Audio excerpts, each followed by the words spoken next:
Hello दोस्तों, विकास academy गुना MP में आपका स्वागत है। मैं विकास रघुवंशी। आज हम आपके लिए जो हमारे एमपी पुलिस प्रीवियस ईयर के जो क्वेश्चन पेपर चल रहे हैं उसमें मैं आगे का क्वेश्चन लेके आया हूं। अगर आप हमारे यूट्यूब चैनल पर नहीं हैं, अगर आपने हमारे चैनल को सब्सक्राइब नहीं किया है, चैनल को सब्सक्राइब कर लेना और बेल आइकन की बटन को दबाना, जिससे आपको आगे आने वाली सभी वीडियो के नोटिफिकेशन मिल सकें। अगर आप हमारे यूट्यूब चैनल पर नहीं हैं, अगर आपने इससे पहले की और वीडियो नहीं देखी हैं, जो हमने इससे पहले की और क्वेश्चन पेपर हमने अपलोड कर दिए हैं, अगर आपने वो नहीं देखे हैं तो आप हमारे यूट्यूब चैनल विकास एकेडमी गुना एमपी की प्ले लिस्ट में जाकर उन सभी वीडियो के जो क्वेश्चन पेपर हैं उन सबको आप देख सकते हैं। तो आज हम आपके लिए 31 अगस्त का जो पेपर है सुबह यानी फर्स्ट शिफ्ट का 9 PM का वो पेपर लेके आए हैं। और अगर हमारी वीडियो आपको अच्छी लगी तो आप हमें कमेंट बॉक्स में टाइप कर बताना कि वीडियो अच्छी है। अगर इसमें कुछ कमी निकलती है तो आप हमें वो कमी भी बताना, जिससे आपको हम आगे आने वाली वीडियो में उस कमी को दूर करके लाएँ। अगर हमारी वीडियो अच्छी लगी तो इस वीडियो को लाइक करना, अपने दोस्तों को शेयर ज़रूर करना। जो MP पुलिस और MPPSC की तैयारी कर रहे हैं उनके लिए हम इसमें जो GK और GS के क्वेश्चन करेंगे वो उन सभी के लिए अच्छे से काम आएंगे, यानी अच्छे से तैयारी हो जाएगी। तो चलिए आज की हम क्वेश्चन पेपर की शुरुआत करते हैं। तो professional examination board police constable recruitment test 2017 यानी 2017 में जो पुलिस कांस्टेबल के पेपर होते हैं उनको कर रहे हैं। तो प्रीवियस ईयर 2017 के क्वेश्चन पेपर। तो 31 अगस्त 2017 9 PM यानी जो 9 PM वाली फर्स्ट शिफ्ट थी उसका क्वेश्चन पेपर है। चलिए शुरुआत करते हैं। देखिए पहला क्वेश्चन है,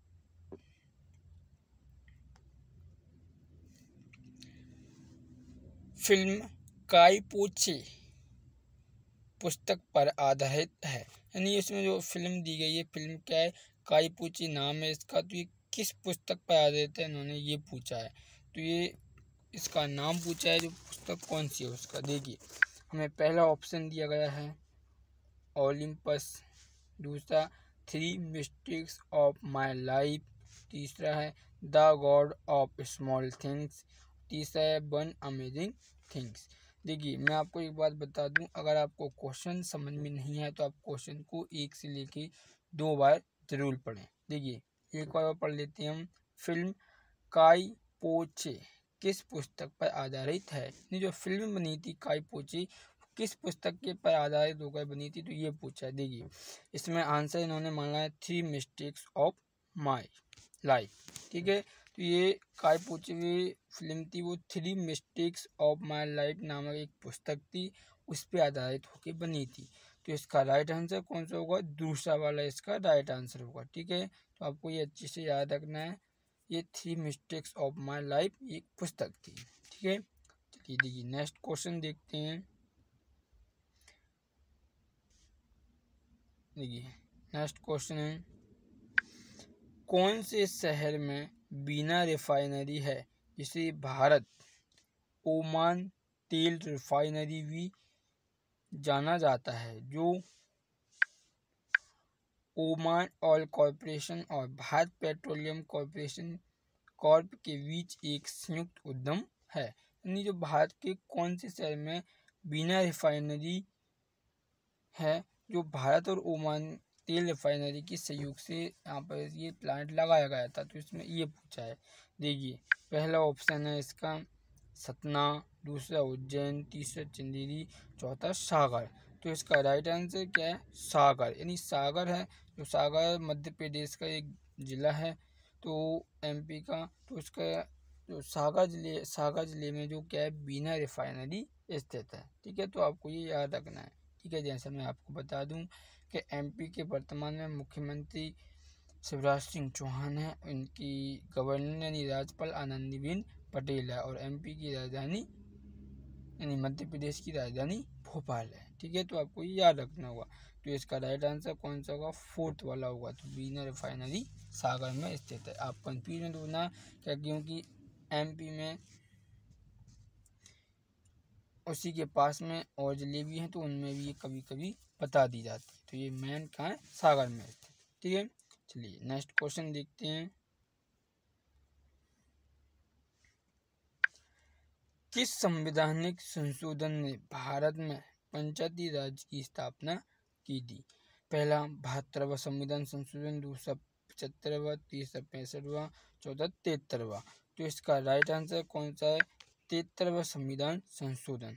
73वें संविधान संशोधन के तहत भारत में पंचायती राज की स्थापना की गई थी और इसी के तहत कुछ नियम और विषय भी दिए गए थे जो कि पंचायती राज के लिए इन पे काम करेंगे। ठीक है, तो इसका राइट आंसर कौन सा हुआ? तीसरा वाला हुआ। देखिए मैं आपको एक बात और बता देता हूँ कि जो एमपी पुलिस के हम प्रीवियस ईयर के जो क्वेश्चन पेपर कर रहे हैं उनमें हमें एक शेड्यूल देखने को मिलता है कि कहाँ कहाँ से क्वेश्चन बनते हैं। तो देखिए जैसे अभी हमने ऊपर देखा था तो ये रिफाइनरी से संबंधित क्वेश्चन था। अब ये दूसरा क्वेश्चन हमें मिला है, तीसरा क्वेश्चन मिला है जो किससे संबंधित है?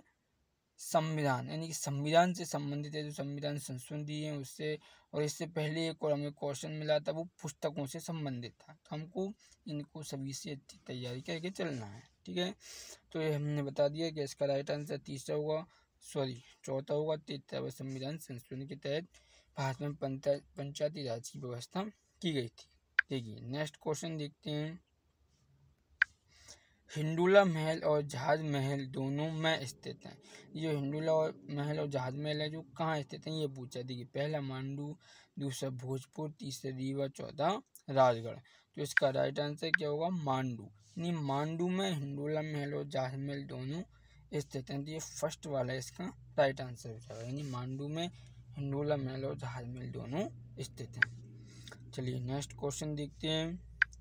अशोक निम्न से संबंधित थे। इन्होंने ये पूछा है कि अशोक किससे संबंधित थे। इनमें वंश दिया है। देखिए पहले गुप्त वंश, मौर्य वंश, कुषाण वंश और शक वंश। देखिए मैं आपको एक बात और बता दूं, अशोक तो बहुत प्रसिद्ध था, उन्होंने अच्छे अच्छे काम भी किए थे। अशोक ने अपना हृदय परिवर्तन भी होता है उसके तहत। तो हमको अच्छे से याद होना चाहिए कि अशोक किस वंश का था। तो ये मौर्य वंश का था। ठीक है, तो आपको याद रखना है कि अशोक किस वंश से संबंधित था? मौर्य वंश से संबंधित था।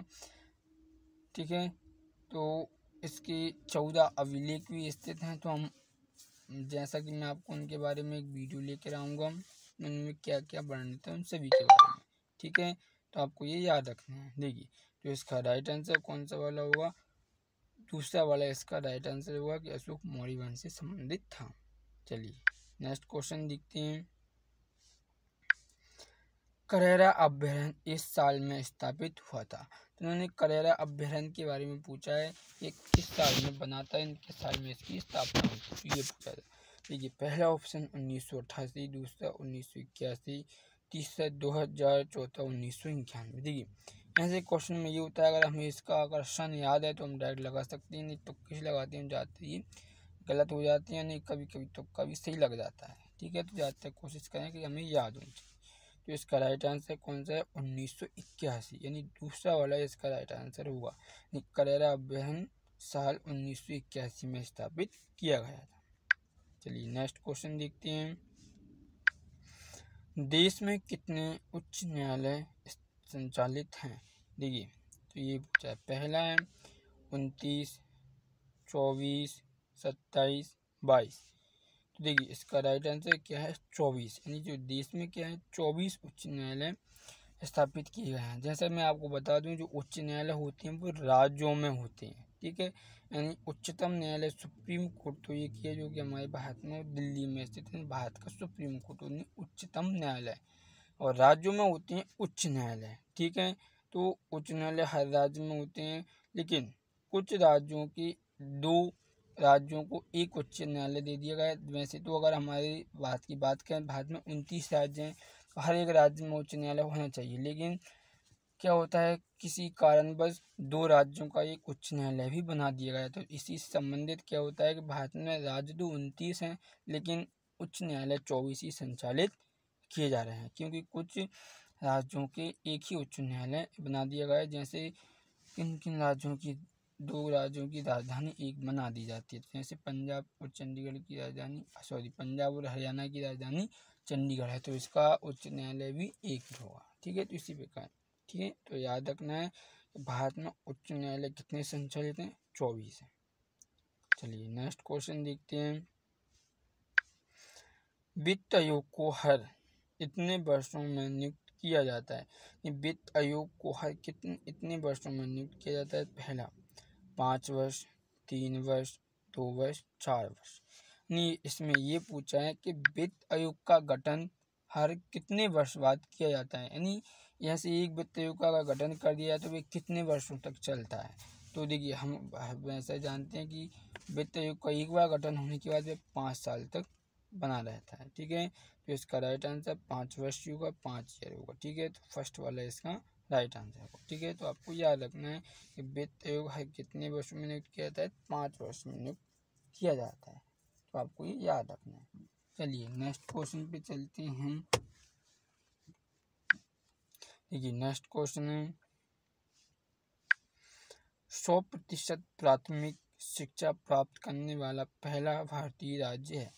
यानी ऐसा कौन सा पहला भारतीय राज्य इसमें 100% शिक्षा प्राप्त कर ली है? यानी इसका जहाँ पे जो व्यक्ति हैं वो 100% शिक्षित हैं। ठीक है, देखिए पहला गुजरात, दूसरा तमिलनाडु, तीसरा केरल, चौथा दिल्ली। तो इसका राइट आंसर क्या आंसर है? केरल। यानी जो केरल राज्य वो 100% साक्षर है, एक तरह से कह सकते हैं।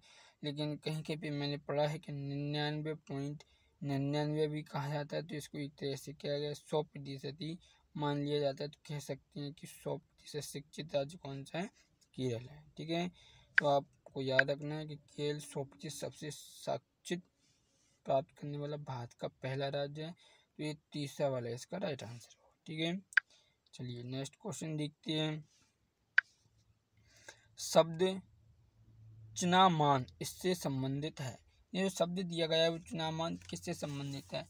उन्होंने यही पूछा है। यानी कह सकते हैं चुनामान किस खेल का उपशब्द है?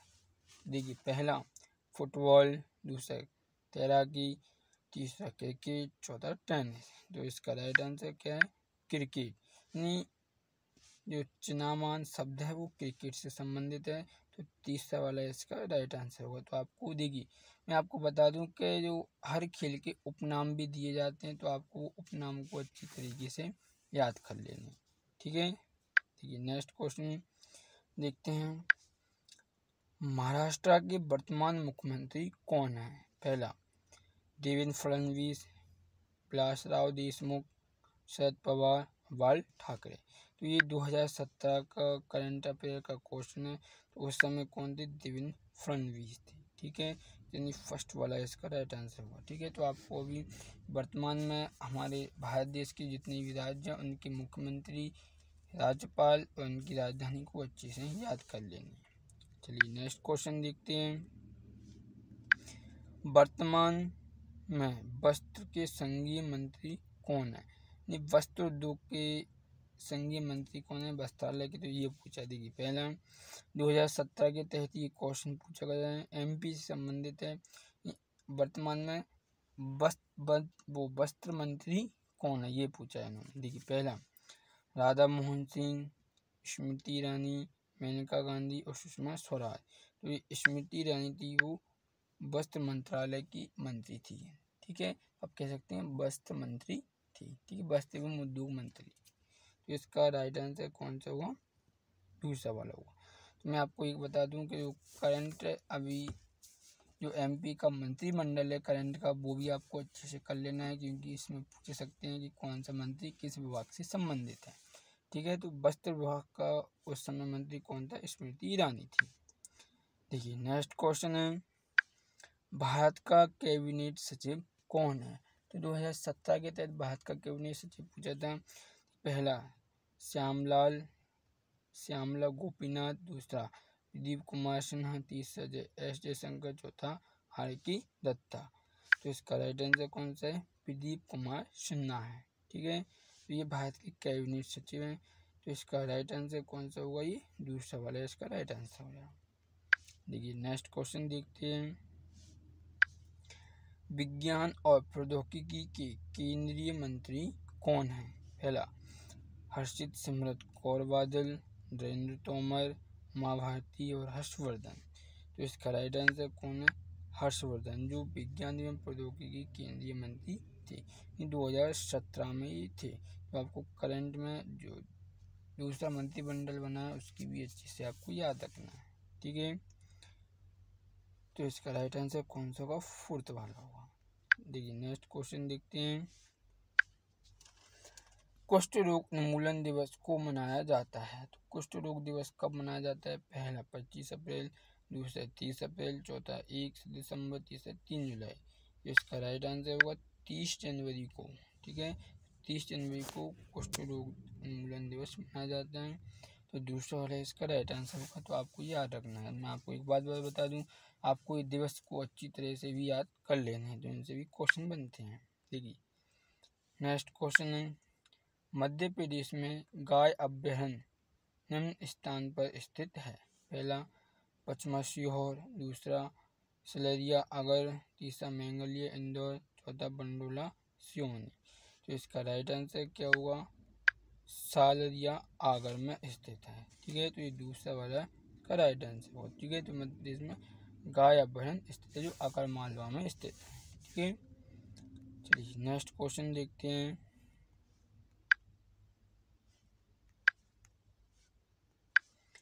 भारत की प्रथम समर्पित अंतरिक्ष वेधशाला जिसका प्रक्षेपण 2017 में किया गया था, तो कहाँ है? पहला कार्टोसैट, दूसरा सरल, तीसरा एस्ट्रोसैट, चौथा कल्पना फर्स्ट। देखिए तो इसका राइट नाम क्या है?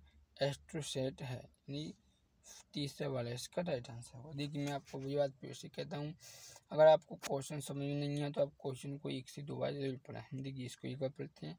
भारत की प्रथम समर्पित अंतरिक्ष वेधशाला है जिसका प्रक्षेपण 2017 में किया गया था। ये कौन सी है? उसका नाम भी देखा था, तो ये एस्ट्रोसैट थी। ठीक है, देखिए नेक्स्ट क्वेश्चन देखते हैं।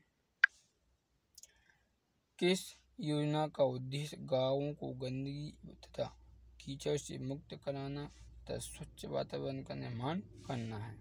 ये योजना का नाम पूछा था। देखिए लाडली लक्ष्मी योजना, मुख्यमंत्री ग्राम सड़क योजना, नंदीशाला योजना, पंचपरमेश्वर योजना। देखिए मैं आपको एक और तरीका बताता हूँ। सबसे पहले अगर आपको इनमें से कौन सी भी याद हो कि ये इससे संबंधित नहीं हो सकती तो वो हटा दें। जैसे देखिए सबसे पहले देखें लाडली लक्ष्मी योजना, ये लड़कियों से संबंधित थी, तो इसमें तो ये तो हो ही नहीं सकती है। दूसरा अगर अपन देखें तो नंदीशाला योजना, ये गायों से संबंधित, तो ये भी नहीं हो सकती। और ये इसमें लिखा है मुख्यमंत्री ग्राम सड़क योजना, तो ये सड़कों से संबंधित, ये भी ऐसी भी नहीं हो सकती। बच्ची कुछ लास्ट में होती है पंच परमेश्वर योजना हो सकती है। देखिए हम नीचे भी देखते हैं, पंच परमेश्वर योजना ही इससे संबंधित थी, जो स्वच्छता और गंदगी कीचड़ से मुक्त करना था। तो ये फोर्थ वाला इसका आंसर होगा। तो आपको इस तरह से भी क्वेश्चन को अच्छे से कर लेना है। चलिए, और आपको योजनाओं को वैसे भी अच्छी तरह से याद करके रखना है। देखिए किस भारतीय ने 2017 ऑस्ट्रेलियन सुपर श्रृंखला बैडमिंटन खेल प्रतियोगिता जीती थी? तो नंदा गोपाल ने, पीवी सिंधु ने, किदाम्बी श्रीकांत ने और साइना पीट ने। तो इसका राइट आंसर क्या होगा? किदाम्बी श्रीकांत ने 2017 की ऑस्ट्रेलियन सुपर श्रृंखला बैडमिंटन प्रतियोगिता जीती थी। ठीक है, तो आपको याद रखना है। इसका राइट आंसर कौन सा होगा? तीसरा वाला होगा। देखिए नेक्स्ट देखते हैं। अब ये उसके करंट जाते हैं मैथ के, तो हम इसमें सिर्फ जीके जीएस कर रहे हैं। ठीक है, देखिए एक और ये जीके का, स्वामी विवेकानंद ने 1903 में यहाँ आयोजित विश्व धर्मों के सम्मेलन में भाग लिया था। 1903 में एक सम्मेलन हुआ था, तो उसमें स्वामी विवेकानंद ने भाग लिया था। वो कहाँ हुआ था? London, New York, Tokyo, Chicago. तो इसका राइट आंसर क्या होगा? शिकागो। ठीक है, तो आपको याद रखना है। शिकागो में सम्मेलन हुआ था, उसमें स्वामी विवेकानंद ने भाग लिया था। ये 1903 में हुआ था। देखिए नेक्स्ट देखते हैं। मैं आपको बता दूं, अगर आपको वीडियो में कुछ भी समझ में ना आया हो तो आप हमसे बिना घबराए कमेंट बॉक्स में टाइप कर जरूर पूछ सकते हैं कि सर हमको ये समझ में नहीं आया, इसको एक बार वीडियो बनाकर समझा दीजिए। तो हम आपको उसी टॉपिक की एक वीडियो और बना के समझा देंगे। तो आप हमको कमेंट करके ज़रूर बताएं। और अगर आपने अभी भी हमारे चैनल को सब्सक्राइब नहीं किया है, चैनल को सब्सक्राइब कर लेना और बेल आइकन के बटन को दबाना, जिससे आपको आगे आने वाली सभी वीडियो की नोटिफिकेशन मिल सके। हमें कमेंट बॉक्स में टाइप कर ज़रूर बताना कि हमारी वीडियो कैसी लगी। अगर इसमें कुछ कमी निकलती है उस कमी को भी बताना, और जिससे हम आपको उसको सुधार के और अच्छी तरीके से लेके आएंगे। और वीडियो को शेयर ज़रूर करना और कंजूसी मत करना, अपना वोट जरूर लेना और चैनल को सब्सक्राइब ज़रूर कर लेना। जैसे आपके सपोर्ट से ही तो हम इन वीडियो को और अच्छी तरीके से बना सकते हैं। अगर आपका सपोर्ट हमको मिलेगा तो हम और अच्छी तरीके से और वीडियो को बना के लाएंगे, और जैसे अपना परिवार भी और आगे बढ़ेगा। यानी अपनी जो सभी स्टूडेंटों का एक परिवार है, हम इसी परिवार लेके चलते हैं, वो और आगे बढ़ेगा। ठीक है, तो आप इसको सब्सक्राइब जरूर करना और लाइक शेयर एंड कमेंट जरूर करें। चलिए नीचे देखते हैं हम। इससे पहले हमने और पेपरों की वीडियो भी अपलोड कर दी है, तो आप उन्हें हमारी वो प्लेलिस्ट है उसमें जाकर देख सकते हैं यूट्यूब चैनल की। और हम आपके लिए मैथ की अलग से वीडियो भी लेके आएंगे, जिसमें हम आपको मैथ के क्वेश्चन कराएंगे। ठीक है, देखिए देखते हैं। जैव मंडल नीचे इनमें विभाजित किया जाता है। तो इसमें ये पूछा है कि जैव मंडल कितने क्षेत्र में विभाजित है। 5 क्षेत्रों में, 4 क्षेत्रों में, 6 क्षेत्रों में, 3 क्षेत्रों में। तो इसका राइट आंसर कौन सा है? 3 क्षेत्रों में माना है ना। ठीक है, आपको याद रखना है कि ये 3 क्षेत्रों में विभाजित है। तो इसका कौन सा वाला? 4th वाला इसका राइट आंसर होगा। देखिए नेक्स्ट देखते हैं। जब अम्ल तनुकृत होता है और तो विलयन में हाइड्रोनियम आयन में सांद्रण पहला फर्स्ट में वृद्धि होती है, दूसरा में परिवर्तित नहीं होता है, तीसरा में कमी होती है, चौथा को मापी नहीं जा सकती। तो इसका राइट आंसर क्या है? में वृद्धि होती है। मैं आपको एक बार और बात बता दूं, अब GS इन जनरल साइंस के क्वेश्चन को अच्छे से एक नहीं 2 बार पढ़ें। मैं तो हर क्वेश्चन को 1 से 2 बार पढ़ें। अगर आपको समझ में नहीं आता तो इसका राइट आंसर कौन सा होगा? फर्स्ट वाला होगा। जब अम्ल तनुकृत होता है तो विलयन में हाइड्रोनियम का सांद्रण आयन वृद्धि होती है। ठीक है, तो नीचे और देखते हैं। देखिए एक ये क्वेश्चन है। बेंगलुरु में मेट्रो की स्तंभों और एक्सप्रेस मार्गों की स्तंभ पर बागवानी का कार्य प्रारंभ किया है, तो इसमें मदद मिलेगी। ये एक भाषा संबंधित है, लेकिन ये कई रीजनिंग के क्वेश्चन था, अगर हमने पढ़ लिया तो कर लेते हैं। देखिए सिर्फ अधिक ऑक्सीजन उत्सर्जन, सिर्फ हरितश्रेणी, सिर्फ हवा शुद्धिकरण, उपयुक्त सभी। इसका राइट आंसर क्या होगा? उपयुक्त सभी है। देखिए क्वेश्चन एक बार पढ़ के देखते हैं। बेंगलुरु में मेट्रो के स्तंभों और एक्सप्रेस मार्गों के स्तंभों पर ऊर्ध्वाधर बागवानी का कार्य प्रारंभ किया गया है। इससे इसमें मदद मिलेगी सिर्फ अधिक ऑक्सीजन उत्सर्जन में, सिर्फ हरितश्रेणी भूमि में, सिर्फ हवा शुद्धिकरण सभी में। यानी जो बागवानी की गई है दिल्ली बेंगलुरु मेट्रो स्तंभ में, तो उसमें क्या लाभ मिलेगा उन्होंने ये पूछा था। तो इसमें उपयुक्त सभी को लाभ मिलेगा। ठीक है, देखिए नेक्स्ट देखते हैं। ये जनरल साइंस से क्वेश्चन था। मैं आपको बता दूं ये रीजनिंग का क्वेश्चन नहीं था। ठीक है, ये साइंस का क्वेश्चन था। ठीक है, देखिए नेक्स्ट क्वेश्चन देखते हैं। जब वस्तु जल में भरी टंकी की तली में रखी जाती है तो अपनी वास्तविक गहराई से कम गहराई में रखी हुई दिखाई पड़ती है। ऐसा किसके कारण से होता है? पहला विकिरण, दूसरा अपवर्तन, तीसरा कुल आंतरिक परावर्तन, चौथा परावर्तन। तो इसका राइट आंसर क्या होगा? अपवर्तन। अपवर्तन रिफ्लेक्शन के कारण वस्तु थोड़ी क्या होती है? कम गहराई में जान पड़ती है। ठीक है, देखिए नेक्स्ट क्वेश्चन देखते हैं। देखिए एक चालक से होकर विद्युत आवेश के प्रवाह की दर निम्न कहलाती है। पहला विद्युतीय प्रभाव, विद्युत धारा, विद्युत ऊर्जा और विद्युत शक्ति। तो इसका राइट आंसर क्या होगा? विद्युत धारा होगा। यानी इसका सेकंड वाला आंसर होगा, यानी इलेक्ट्रिकल करंट। अगर आपको क्वेश्चन समझ में नहीं आया तो 1 से 2 बार जरूर पढ़ें। देखिए एक बार हम पढ़ लेते हैं। एक चालक से होकर विद्युत आवेश के प्रवाह की दर निम्न कहलाती है, तो विद्युत धारा कहलाती है। देखिए नेक्स्ट क्वेश्चन देखते हैं, निम्न में से किसके द्वारा पावर तथा खाद्य दोनों प्रदान किए जाते हैं? जैव गैस शक्ति संयंत्र, जल विद्युत शक्ति संयंत्र, ऊष्मा शक्ति संयंत्र या नाभिकीय शक्ति संयंत्र। तो इसका राइट आंसर क्या हुआ? जैव गैस शक्ति संयंत्र। ठीक है, तो आपको ये याद रखना है। इससे दोनों खाद्य एवं पावर दोनों मिलती हैं। यानी इसके एक एग्जाम्पल देखें तो गोबर गैस इसमें हम बता सकते हैं, उसमें हमको लास्ट में खाद भी मिल जाती है, इससे हमें गैस भी मिल जाती है। ठीक है, तो आपको याद रखना है कि जैव शक्ति संयंत्र है, तो इसका राइट आंसर फर्स्ट वाला होगा। चलिए नेक्स्ट क्वेश्चन देखते हैं। इसमें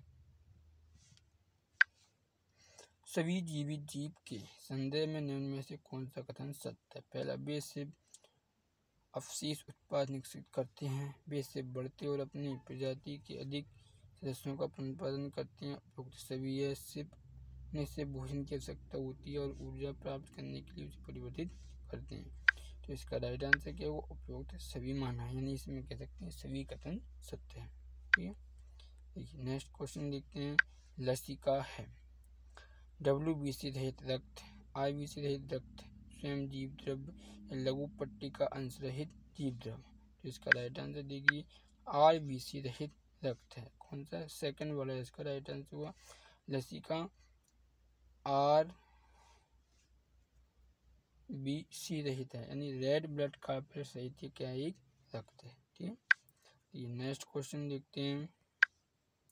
प्रोटीन ब्लैंक के लिए आवश्यक है। पहला, शरीर की क्रिया हेतु ऊर्जा पाने के लिए, नई कोशिकाओं में वृद्धि और विकास के लिए, प्रक्रिया हेतु कोशिकाओं की त्वरित अनुक्रिया के लिए, रक्त दाब कम करने के लिए। तो इसका राइट आंसर नई कोशिकाओं की वृद्धि और विकास के लिए जरूरी होता है क्या? प्रोटीन। ठीक है, तो आपको याद रखना है। तो इसका फर्स्ट आंसर कौन सा वाला होगा? ये दूसरा वाला इसका राइट आंसर होगा। ये नई कोशिका और वृद्धि विकास के लिए जरूरी होता है। देखिए नेक्स्ट क्वेश्चन देखते हैं। मादा मच्छर को रक्त के रूप में उच्च पोषण भोजन की आवश्यकता क्यों होती है? उनमें रक्त चूसने के लिए मुखांग होता है, वे मांसाहारी होते हैं, परिपक्व अंडे देने के योग्य बनने के लिए वे रक्त के माध्यम से मलेरिया जैसे रोग फैलाना पसंद करते हैं। तो इसका देखिए इसका राइट आंसर किस लिए जरूरी होता है?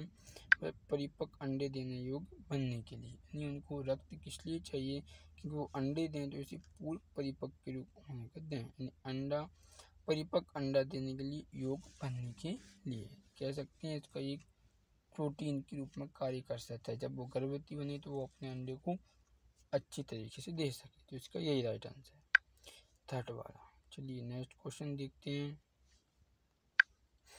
कोशिका सिद्धांत के विषय में निम्न में से कौन सा सत्य नहीं है? पहला, पुरानी कोशिकाओं विभाजित होकर नई कोशिका में बनती हैं, सभी जीवदेह वस्तुएं कोशिकाओं में निर्मित होती हैं, सभी कोशिकाएं समरूप होती हैं, जीव की संरचना उसकी कोशिकीय संगठन पर निर्भर करती है। तो इसका राइट आंसर क्या है? सभी कोशिकाएं समरूप होती है। तो ये इसका कथन सत्य नहीं है। ठीक है, यानी इसमें सभी कोशिकाएं समरूप नहीं होती हैं। देखिए नेक्स्ट क्वेश्चन है। निम्न सेटों में से एक प्रजाति कहलाने योग्य नहीं है, वह कौन सा सेट नहीं है? पहला, आसपास पड़ोस में रहने वाले विभिन्न पशु। दूसरा, अफ्रीका, अमेरिका और यूरोप में रह रहे मनुष्य। तीसरा, विभिन्न नस्लों के कुत्ते, अल्स्टीनिया, लैब्राडोर और पोमेरेनिया। तीसरा, गाय की विभिन्न नस्लें जैसे जर्सी और होल्स्टीन। तो इसका राइट आंसर कौन सा है? आसपास में रह रहे विभिन्न पशु। तो ये क्या होते हैं? एक प्रजाति कहलाने योग्य नहीं होते हैं।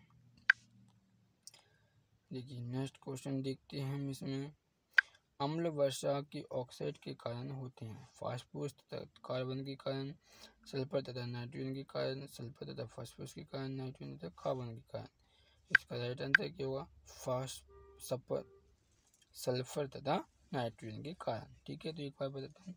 अम्ल वर्षा की ऑक्साइड के कारण होती है, तो सल्फर तथा नाइट्रोजन के कारण। तो इसका राइट आंसर कौन सा? दूसरा वाला इसका राइट आंसर। ठीक है, नेक्स्ट क्वेश्चन देखते हैं। निम्न में से किस धातु को मिश्र धातु और विमान और ऑटोमोबाइल इंजन बनाने के लिए उपयोग किया जाता है? लोहा, एल्यूमिनियम, पारा, तांबा। तो इसका राइट आंसर कौन सा? एल्यूमिनियम। एल्यूमिनियम धातु का उपयोग ऑटोमोबाइल इंजन और मिश्रित धातु के विमान बनाने के लिए उपयोग किया जाता है। तो इसका दूसरा राइट आंसर होगा। देखिए नेक्स्ट क्वेश्चन देखते हैं। जलीय खाद्य श्रृंखला जिसमें क्रेन, पादप और प्लवक, टैडपोल और मछली हैं, क्रेन की स्थिति होगी। पौष्टिक स्तर, फोर्थ पौष्टिक स्तर, दूसरा पौष्टिक स्तर, फर्स्ट पौष्टिक स्तर, थर्ड पौष्टिक स्तर। तो इसका राइट आंसर कौन सा होगा? फोर्थ पौष्टिक स्तर के रूप में होगी, यानी फर्स्ट वाला इसका राइट आंसर होगा। ये नेक्स्ट क्वेश्चन देखते हैं।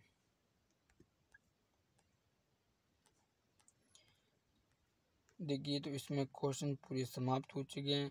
अगर आपको इसमें कुछ भी समझ में ना आया हो इन क्वेश्चन में, तो आप हमसे कमेंट बॉक्स में टाइप कर जरूर पूछ सकते हैं। हमसे बता सकते हैं कि हमारी वीडियो आपको कैसी लगी। अगर वीडियो आपको अच्छी लगती है तो वीडियो को लाइक करना और हमारे चैनल को सब्सक्राइब करना और बेल आइकन की बटन दबाना, जिससे आपको आगे आने वाले सभी वीडियो की नोटिफिकेशन मिल सके। और हमारे चैनल को सब्सक्राइब जरूर करना। अगर वीडियो अच्छी लगी तो वीडियो को लाइक करना, अपने दोस्तों को शेयर करना। अब नेक्स्ट वीडियो में मिलते हैं। हमें कमेंट बॉक्स में टाइप कर जरूर बताना कि वीडियो में क्या कमी थी। अगर अच्छी है तो हमें कमेंट कर बताना कि अच्छी है। ठीक है, नेक्स्ट वीडियो में मिलते हैं। जय हिंद, जय Bharat. Thank you watching for my video.